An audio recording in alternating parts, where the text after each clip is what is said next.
अस्सलाम वालेकुम dear students, how are you. Open your chemistry books. हम लोग chapter 5 physical state of matter study कर चुके हैं। अब हम उसकी सेल्फ असेसमेंट एक्सरसाइजेस करेंगे। फर्स्ट आपके पास सेल्फ असेसमेंट एक्सरसाइज 5.3 है और ये आपके पास पेज नंबर 89 के ऊपर है। फर्स्ट क्वेश्चन है इसका, when you put nail polish remover on your palm you feel a sensation of coolness. कि जब हम लोग नेल पॉलिश रिमूवर अपनी पाम पे लेते हैं तो क्या होता है कि हमें कूलनेस फील होती है। क्यों फील होती है उसकी हमने रीज़न पेश करनी है। तो हम इसका आंसर देखते हैं।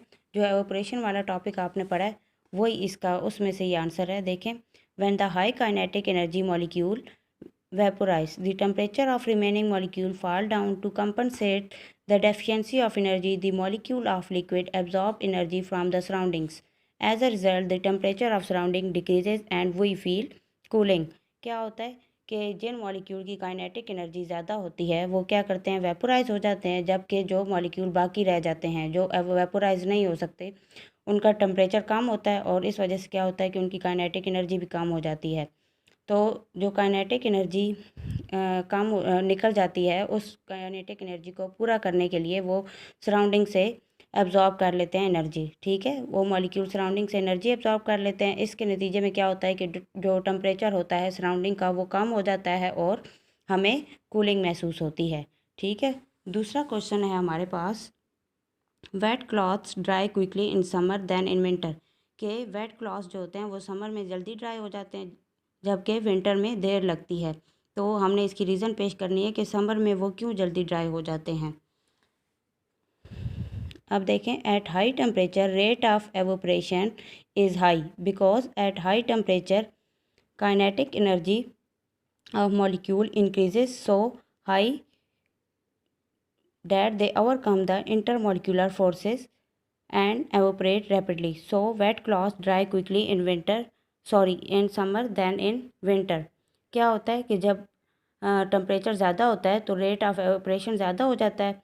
जब ज़्यादा टेम्परेचर होता है तो क्या होता है, काइनेटिक एनर्जी मॉलिक्यूल की ज़्यादा हो जाती है। जब काइनेटिक एनर्जी ज़्यादा होती है तो जो मॉलिक्यूल के दरमियान में इंटरमॉलिक्यूलर फोर्सेस होती हैं जिनकी वजह से वो एक साथ जुड़े हुए होते हैं वो ब्रेक हो जाती हैं। जब वो ब्रेक हो जाती हैं तो मॉलिक्यूल जल्दी जल्दी एवोपरेट होना शुरू हो जाते हैं।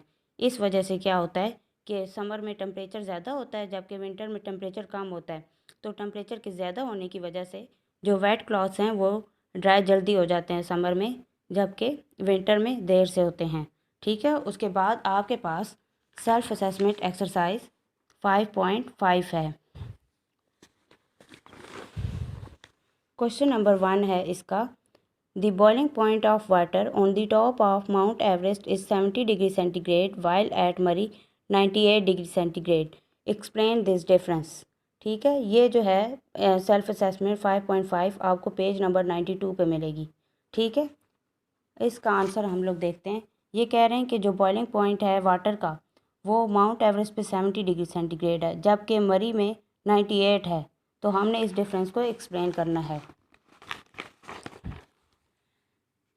आंसर देखें, at high altitude atmospheric pressure decreases so boiling point of water also decreases. Mount Everest is 8850 metre above the sea level so here the atmospheric pressure is 34 kilo pascal. अब देखें, ये कह रहे हैं कि जब बहुत ज़्यादा हाइट पे क्या होता है, एटमॉस्फेरिक प्रेशर कम होता है तो बॉइलिंग पॉइंट जो है वो भी कम होता है। क्योंकि बॉइलिंग पॉइंट की ये डेफिनेशन है कि जब लिक्विड का वेपर प्रेशर इक्वल हो जाए एटमॉस्फेरिक प्रेशर के तो तब हम लोग क्या कहते हैं, बॉइलिंग पॉइंट, उसको हम लोग बॉइलिंग पॉइंट कहते हैं लिक्विड का। तो जब एटमॉस्फेरिक प्रेशर कम हो जाता है तो बॉइलिंग पॉइंट भी कम हो जाता है। और माउंट एवरेस्ट जो है वो 8850 मीटर अबव है, किसके, सी लेवल से।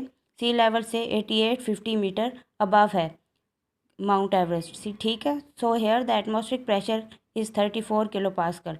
इस वजह से यहाँ का जो एटमॉस्फेरिक प्रेशर है वो कितना होगा, 34।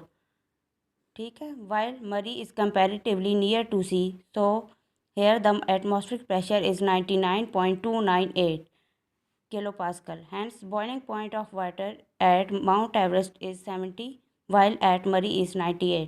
अब क्या है उसके मुकाबले में देखें, मरी जो है वो सी लेवल से नज़दीक है तो एटमॉस्फेरिक प्रेशर जो है वहाँ पे 99.298 होता है, और जो बॉइलिंग पॉइंट है वाटर का वो जो है वो 98 होगा यहाँ पे। ठीक है, बॉइलिंग पॉइंट ऑफ वाटर 98 होगा कितना, मरी में। ठीक है, तो इसलिए कहते हैं हम लोग कि माउंट एवरेस्ट पे 70 होता है, और जो मरी है वो सी लेवल से नज़दीक है, तो वहाँ पे एटमॉस्फेरिक प्रेशर जो 98 डिग्री सेंटीग्रेड 99 है एटमॉस्फेरिक प्रेशर, तो वो इक्वल हो जाएगा बॉइलिंग पॉइंट ऑफ वाटर के 98। देखें ऑलमोस्ट इक्वल ही है, उसके करीब तरीन है। ठीक हो गया। उसके बाद हमारे पास क्वेश्चन नंबर 2 है, if you try to cook an egg in boiling water while comparing at an elevation of 0.5 kilometer in the mountain, you will find that it takes longer than it does at home. Explain why. ये कह रहे हैं कि अगर हम लोग egg boil करते हैं, ठीक है, 0.5 किलोमीटर माउंटेन पे, ठीक है, माउंटेन पे हम लोग जब बॉयल करते हैं तो वो ज़्यादा टाइम लेता है किसकी निस्बत, जब हम घर में बॉयल करते हैं तो वो जल्दी हो जाता है, जबकि माउंटेन पे वो देर से होता है। तो हम लोगों ने एक्सप्लेन करना है क्यों। इसका आंसर देखें, vapour pressure is low at mountains as compare to home. ठीक है, घर में जो वेपर प्रेशर होता है वो ज़्यादा होता है, जबकि माउंटेन पे कम होगा। As external pressure decreases the boiling point of water also decreases. जब देखें एटमॉस्फेरिक प्रेशर कम हो रहा है तो बॉइलिंग पॉइंट भी कम होगा, so it will take longer time to boil than at home. That's why it will take longer time to cook an egg in boiling water at mountain than at home. Okay, समझ आ गया आपको।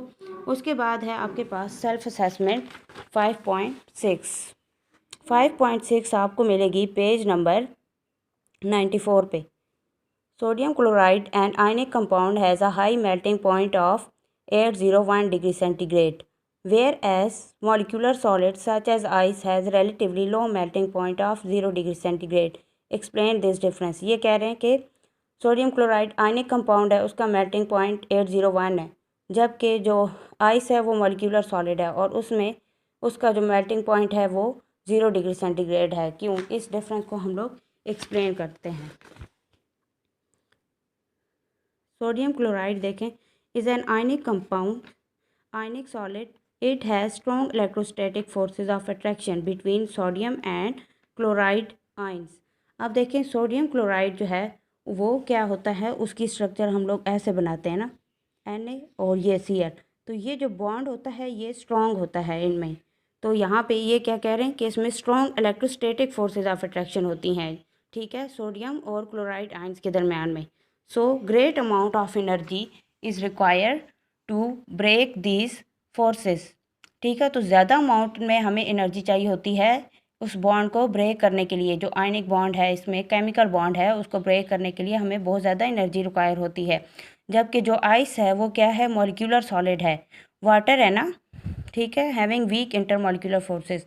तो आप देखें जब हम ice को एनर्जी प्रोवाइड करते हैं तो वो जल्दी से मेल्ट हो जाती है, ठीक है, क्योंकि उसमें वीक इंटरमॉलिक्यूलर फोर्सेस होती हैं।